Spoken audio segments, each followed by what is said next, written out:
दोस्तों जय माता दी। आज एक फिर से नई शुरुआत करने जा रहा हूँ। आज आया हूँ देवों की भूमि उत्तराखंड में और आज बहुत ही रोमांचित और बहुत ही अच्छा सफ़र होने वाला है। आज आया हूँ टनकपुर के पूर्णागिरि मंदिर में और वहीं यात्रा शुरू करने जा रहा हूँ। और इस यात्रा में जो आज दिक्कतें होंगी, कितना खर्चा लगता है और कैसे कैसे हम लोग चढ़ाई करेंगे, पूरा यात्रा का विवरण देंगे। कितना किराया लगता है और कौन सा रास्ता सही है, कौन सा रास्ता गलत है, या फिर टैक्सी से आना चाहिए, पैदल आना चाहिए, किस सीज़न में आना चाहिए, सब इस यात्रा में कवर कर लेंगे। तो हमारी यात्रा के साथ बने रहिए। तो चलते हैं अपनी यात्रा की। तो हम लोगों की यात्रा शाहजहाँपुर से शुरू हो जाती है। ट्रेन नंबर 150-73 और 150-75 जो कि अल्टरनेट दिनों में चलती रहती है। फ़िलहाल ट्रेन आ चुकी है और फाइनली अब टनकपुर पहुंच चुके हैं। हम लोग जैसे ही स्टेशन से निकलते हैं तो मेला वाली मार्केट लगी हुई मिल जाती है। तो अब हम लोग चल रहे हैं रुकने के लिए श्री सीताराम धर्मशाला में, वहीं रूम लेते हैं और हमारे साथी लोग रूम लेकर थोड़ा बहुत चाय का चुस्की ले रहे हैं। उसके बाद थोड़ा रिलैक्स करने बाद माता जी के दर्शन के लिए हम लोग यात्रा शुरू कर देते हैं। आप टनकपुर से पूर्णागिरि माता दर्शन करने के लिए जा रहे हैं तो आपको 2 स्टेप में साधन करना पड़ेगा। पहला स्टेप में आपको 40 रुपये लगेगा और हो सकता है दूसरा स्टेप में भी आपको 40 रुपये लग सकता है।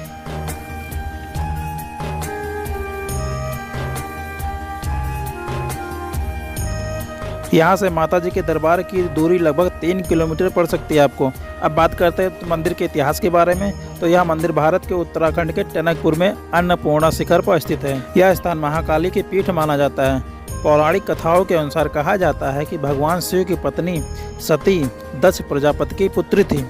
दक्ष को भगवान शिव पसंद नहीं थे। एक बार दक्ष प्रजापति यज्ञ कर रहे थे तो दक्ष ने समस्त मंत्रियों और राजाओं को बुलाया, लेकिन शिव और पार्वती को नहीं बुलाया। लेकिन माता सती का अपने पिता के प्रति जो प्यार था वो रोक नहीं पाया और चली गई यज्ञ में। और वहाँ पर माता सती और शिव का बहुत ही ज़्यादा अपमान किया गया। भगवान शिव का अपमान माता सती सह न सकी और हवन के अग्निकुंड में गिर गई, यानी कि कूद गई। इस पर शिव जी को बहुत ही ज़्यादा क्रोध आ गया और अपनी तीसरी आंख खोलकर तबाही मचाने लगे। शिव तांडव करने लगे। तब जाके भगवान विष्णु ने शिव तांडव को रोकने के लिए अपने सुदर्शन चक्र से सती माता के 108 टुकड़े कर दिए, जो कि यही टुकड़े 108 टुकड़े जो हैं शक्तिपीठ के रूप में प्रसिद्ध हुए। और यहाँ पूर्णागिरि मंदिर में माता सती का नाभि गिरी थी। वो सामने मंदिर दिख रहा है यहाँ पर से, और ये रास्ता इधर से चलते चलते वो टीन दिख रही होगी शेड, और उसी पहाड़ पे जाना है। आप लोगों को बीच में कहीं भी नहीं भटकना है। जहाँ पर से मंदिर मात्र 500 मीटर बचता है, वहीं पर एक प्रसाद की दुकान है। आपको यहाँ पर हर सुविधा मिल जाएगी। तो दोस्तों यहाँ पर से मेन चढ़ाई चालू हो गई हम लोगों की।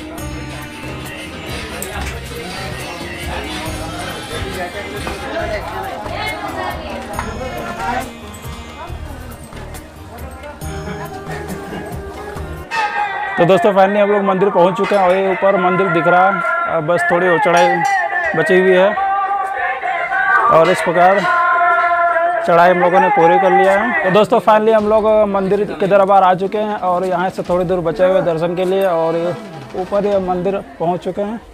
ये सामने मंदिर ऊपर दिख रहा होगा और थोड़ी चढ़ाई बची है, अब चल रहा हूँ आगे।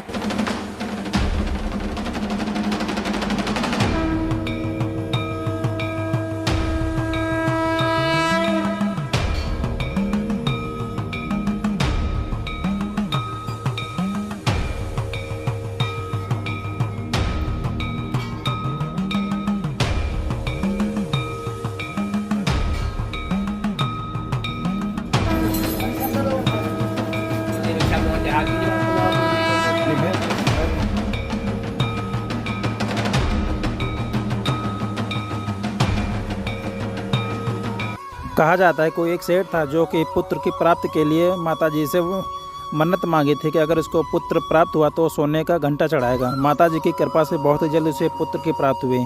लेकिन अब सेठ के मन में लालच आ गया कि सोने का घंटा तो बहुत महंगा पड़ेगा, तो उसने सोने के घंटे की जगह पीतल के घंटे का चढ़ावा लेकर चल देता है।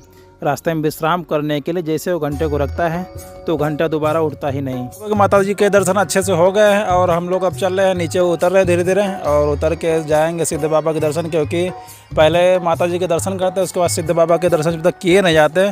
ऐसा कहा जाता है कि बगैर सिद्ध बाबा के दर्शन किए बिना माता जी के दर्शन अधूरे रहते हैं। तो अब माता जी के दर्शन हो चुके हैं, तो अब हम लोग चल रहे हैं सीधे सिद्ध बाबा की ओर।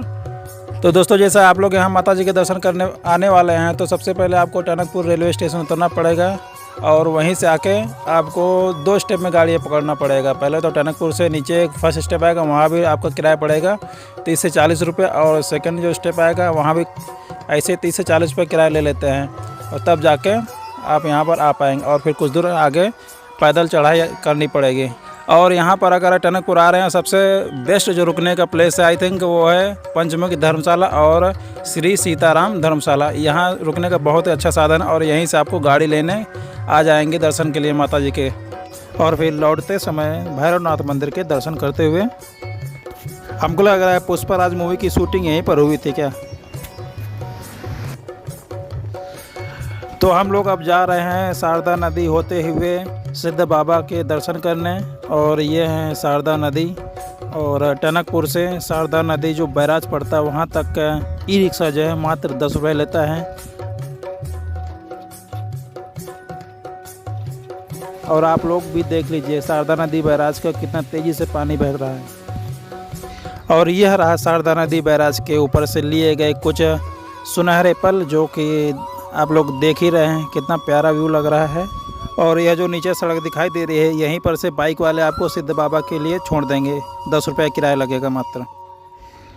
सिद्ध बाबा मंदिर जाने से पहले छोटी सी मार्केट पड़ती है, और इसी मार्केट में थोड़ा मैं टहल रहा हूँ, देख रहा हूँ। यहाँ आपको हर चीज़ सुविधा उपलब्ध हो जाएगी, खाने पीने से लेकर तरह तरह की सुविधाएँ मार्केट में उपलब्ध हो जाएंगी।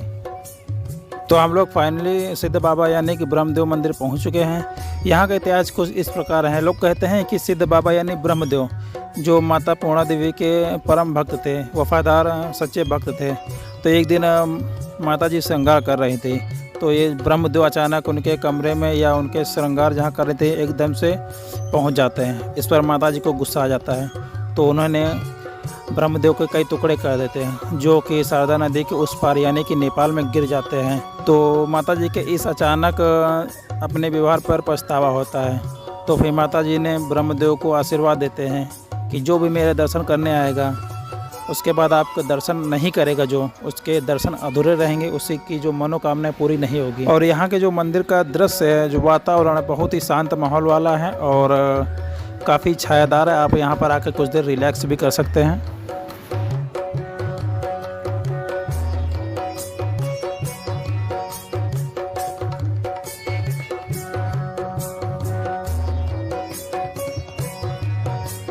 तो दोस्तों, फाइनली हम लोगों ने माता जी के दर्शन करके शारदा नहर होते हुए और ये शारदा का जो बैराज हुआ दिखाते हुए नेपाल का कुछ मार्केट भी टहला है और यहाँ सिद्ध बाबा के दर्शन भी कर लिया है। तो दोस्तों, ये ब्लॉग के यहीं पे अंत कर रहा हूँ, मतलब यहीं एंड कर रहा हूँ। और वीडियो अच्छी लगे तो लाइक कर देना, चैनल को सब्सक्राइब कर देना और वीडियो को ज़्यादा से ज़्यादा शेयर करना, ताकि और लोगों को मेरा चैनल पहुँच सके, ताकि वो भी सब्सक्राइब कर लें और ये जो इस तरह के ब्लॉग हैं वो भी पहुँच सके और देख सकें। ठीक है, जब तक के लिए टाटा बाय, जय हिंद।